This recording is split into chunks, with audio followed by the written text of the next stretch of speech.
L'insolite de la semaine, c'est tous les vendredis, 16h40, 17h, présenté par Oscar Koyi, Web Radio, Archimède.com. Bonjour, chers auditeurs et auditrices de la Web Radio, Archimède.com, la voix du marché. Nous sommes le vendredi 15 janvier 2021. Bienvenue sur votre émission L'insolite de la semaine. Les hommes peuvent également utiliser les tests de grossesse. Un homme fait un test de grossesse positif et découvre qu'il a un cancer des testicules. Tiens, et si j'essayais le test de grossesse de ma copine? S'est demandé pour blaguer un garçon. Quelle dut être sa surprise lorsqu'il découvrit que le test était, tenez-vous bien, positif. Mais l'histoire qui jusqu'ici pourrait juste s'apparenter à une drôle d'anecdote pour faire marrer tous ses potes ne s'est pas arrêté là et a pris un tournant médical assez effrayant.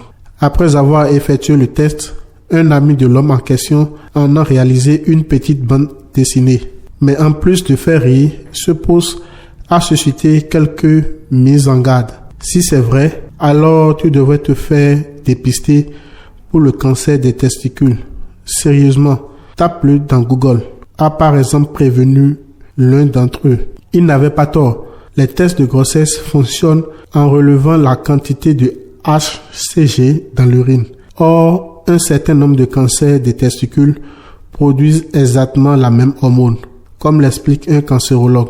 Il y a très peu de choses dans le corps qui produisent de la bêta-HCG et le cancer des testicules en fait partie. Heureusement, tout est bien qui finit bien dans cette histoire, car l'ami de l'homme au test de grossesse a posté une suite à sa bande dessinée en expliquant qu'à la suite des nombreux commentaires alarmistes, son ami était allé chez le docteur qui lui avait effectivement trouvé une petite tumeur dans le testicule 3. La tumeur était très petite et sans conséquence pour la vie future de l'intéressé, mais s'il n'y avait pas eu cette blague de potache, on peut présumer que l'homme aurait eu de grandes chances de perdre son organe.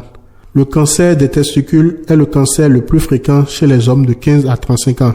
Pour prévenir le cancer, il est important de consulter si vous ressentez une sensation douloureuse ou inconfortable ou si vous avez constaté une grosseur ou une inflammation. N'hésitez pas non plus à faire une autopalpation mensuelle. Alors, chers auditeurs, vous comptez faire le vôtre quand? Dites-le nous dans vos commentaires. Voilà l'histoire insolite de cette semaine, chers auditeurs de la web radio, Archimède.com. Merci de nous envoyer vos commentaires sur nos canaux sociaux, sur Facebook, sur YouTube et sur WhatsApp au 96 99 47 99. À vendredi prochain pour une autre histoire insolite. L'insolite de la semaine, c'est tous les vendredis, 16h40, 17h, présenté par Oscar Koyi, Web Radio.